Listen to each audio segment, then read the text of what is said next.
ایک عورت کا حضرت علی رضی اللہ عنہ سے سوال۔ علم کے سمندر، شیر خدا حضرت علی رضی اللہ عنہ نے کیا خوبصورت جواب دے کر اس عورت کی رہنمائی فرمائی۔ جانیے ہماری آج کی اس ویڈیو میں۔ مکمل تفصیل جاننے کے لیے ویڈیو کو مکمل دیکھیے گا۔ بسم اللہ الرحمن الرحیم۔ محترم ناظرین، ایک عورت حضرت علی رضی اللہ عنہ کی خدمت میں حاضر ہوئی اور آ کر کہنے لگی، اے علی رضی اللہ عنہ، آپ شیر خدا ہیں۔ رسول اللہ صلی اللہ علیہ وآلہ وسلم نے آپ کو علم کا دروازہ قرار دیا ہے۔ میں آج آپ کی خدمت میں ایک سوال لے کر آئی ہوں، آپ مجھے اس کا جواب دیجئے، کیونکہ مجھے اس سوال کا جواب بڑی شدت سے درکار ہے۔ حضرت علی رضی اللہ عنہ نے فرمایا، اے عورت، واقعتاً مجھے اللہ کے رسول صلی اللہ علیہ وسلم نے یہ بات کہی ہے کہ میں علم کا دروازہ ہوں۔ آپ پوچھیں تم کیا پوچھنا چاہتی ہو، میں تمہیں اس کا جواب دوں تاکہ تمہاری زندگی سال ہو سکے۔ اب وہ عورت آپ رضی اللہ عنہ سے کہتی ہے کہ اے علی رضی اللہ عنہ، میں ایک شخص سے بڑی محبت کرتی ہوں اور وہ شخص مجھ سے محبت کرتا ہے۔ میں اس شخص سے محبت کرتی ہوں صرف اور صرف اپنی روح کی تسکین کے لیے، لیکن وہ شخص مجھے چھوڑنے کی کوشش کرتا ہے۔ وہ میرے جسم کی جانب اپنا ہاتھ بڑھانے کی کوشش کرتا ہے۔ وہ مجھے چھو کر اپنی نفسانی خواہشات کا اظہار کرنا چاہتا ہے، انہیں پورا کرنا چاہتا ہے۔ اے علی رضی اللہ عنہ، میں پوچھنا یہ چاہتی ہوں کہ کیا وہ میرے جسم کو اگر چھو لے، اگر وہ اپنی نفسانی خواہش کو پورا کر لے، اگر وہ اپنے نفس کی بھوک مٹا لے، تو کیا یہ جائز ہے؟ کیا ہم دونوں آپس میں مباشرت کر سکتے ہیں بغیر شادی کے؟ جب حضرت علی رضی اللہ تعالی عنہ سے یہ پوچھا گیا تو حضرت علی رضی اللہ عنہ نے فرمایا، اے عورت، محبت وہ ہوتی ہے جس محبت کے اندر انسان دوسرے انسان کی عزت کرے۔ ادب پہلا قرینہ ہے محبت کے قرینوں میں کہ اگر کوئی کسی سے محبت کرتا ہے تو سب سے پہلے اس کی عزت کرتا ہے۔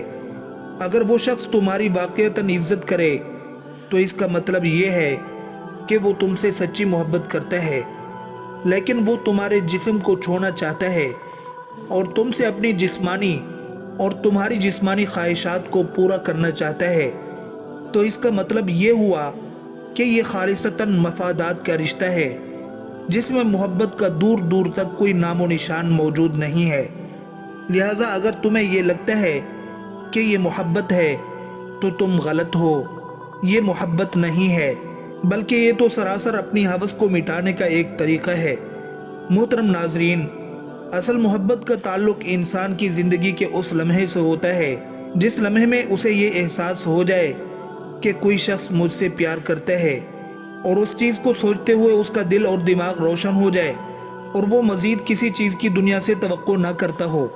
وہ یہ جانے کہ میں زندگی میں جو چیز چاہتا تھا وہ مجھے مکمل طور پر دستیاب ہو چکی ہے اور اب میری زندگی انتہائی سہل اور آسان ہو گئی ہے۔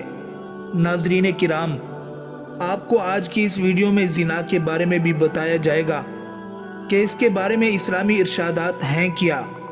شادی سے پہلے اگر بیوی نے زنا کیا ہو اور اس کے شوہر کو شادی کے بعد اپنی بیوی کے زنا کے بارے میں معلوم ہو جائے تو اس شوہر کو کیا کرنا چاہیے؟ ناظرین، سوال و جواب کی صورت میں ہم یہ مسئلہ واضح کر دینا چاہتے ہیں۔ اس کا جواب کچھ یوں بیان کیا جاتا ہے کہ ایک آدمی نے بازاری عورت سے شادی کی ہے۔ شادی سے پہلے وہ مرد اس عورت سے ناجائز تعلقات قائم کرتا رہا ہے اور اب انہوں نے شادی کر لی ہے، تو کیا ان دونوں کا آپس میں نکاح جائز ہوگا؟ اور اگر شادی کے بعد پتہ چلے کہ میاں بیوی میں سے کسی ایک نے ماضی میں زنا کیا تھا تو ان کے نکاح کا کیا حکم ہوگا؟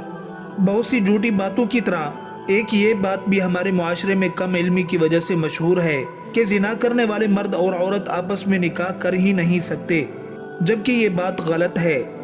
بلا شبہ زنا ایک غلیظ ترین اور گناہ عظیم ہے، مگر ان کو نکاح سے روکنا درست نہیں، بلکہ علماء تو کہتے ہیں کہ ایسا شخص اپنا جھوٹا خود ہی کھائے۔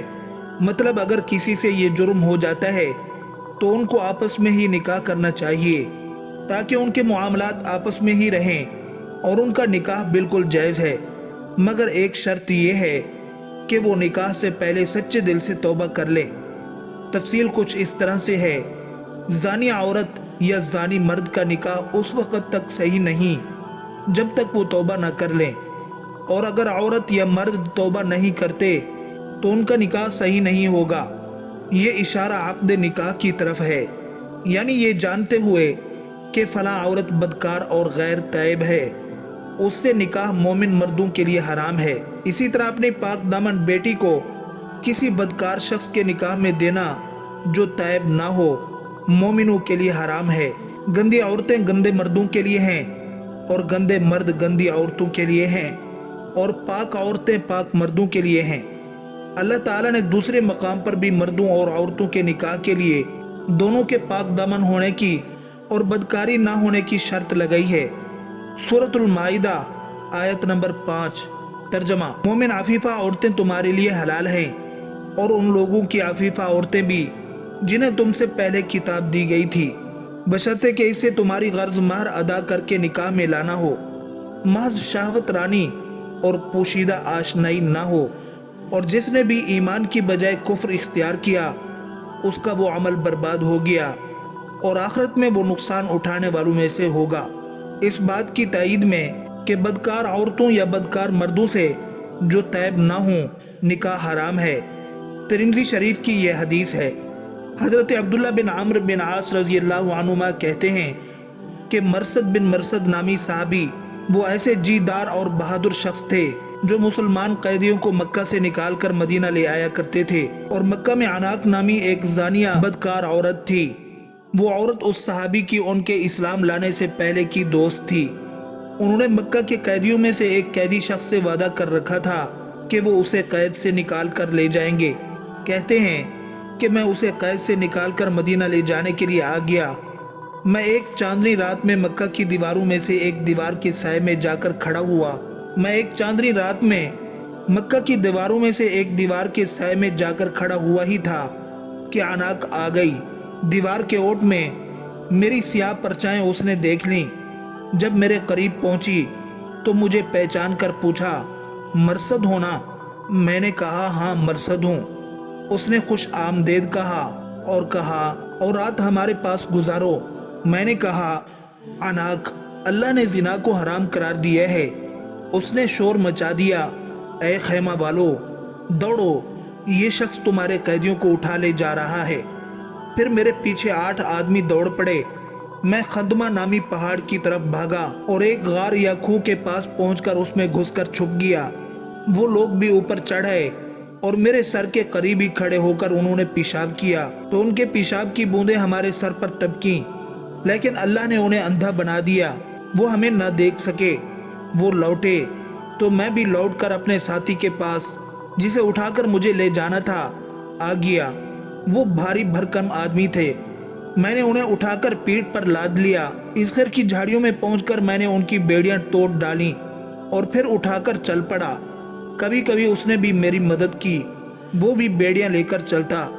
اس طرح میں مدینہ آ گیا۔ رسول اللہ صلی اللہ علیہ وسلم کے پاس پہنچ کر میں نے عرض کیا، اللہ کے رسول صلی اللہ علیہ وسلم، میں عناق سے شادی کر لوں؟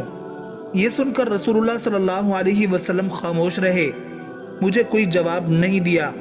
پھر یہ آیت، الزانی لا ينکح الا زانیۃ او مشرکہ والزانیۃ لا ينکحها الا زان او مشرک وحرم ذلک علی المؤمنین، زانی زانیہ یا مشرکہ ہی سے نکاح کرے اور زانیہ سے زانی یا مشرک ہی نکاح کرے، مسلمانوں پر یہ نکاح حرام ہے، نازل ہوئی۔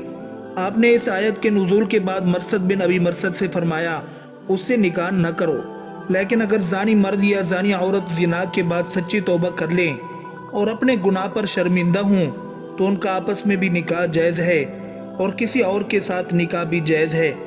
جیسا کہ کوئی مشرک مرد یا عورت شرک سے توبہ کر کے مسلمان ہو جائیں تو ان کے ساتھ نکاح جائز ہے، جیسا کہ اللہ تعالیٰ نے فرمایا إِلَّا مَن تَابَ وَآمَنَ وَعَمِلَ عَمَلًا صَالِحًا فَأُولَٰئِكَ يُبَدِّلُ اللَّهُ سَيِّئَاتِهِمْ حَسَنَاتٍ وَكَانَ اللَّهُ غَفُورًا رَحِيمًا۔ جس نے توبہ کی اور ایمان لے آیا اور عمل کیا نیک، یہ لوگ ہیں جن کی برائیاں اللہ نیکیوں میں بدل دے گا، اور اللہ ہمیشہ بے حد بخشنے والا نہایت رحم والا ہے۔ دعا ہے کہ اللہ تعالیٰ میرا سنانا اور آپ کا سننا اپنی بارگاہ الہی میں قبول اور منظور فرمائے۔ آمین ثم آمین۔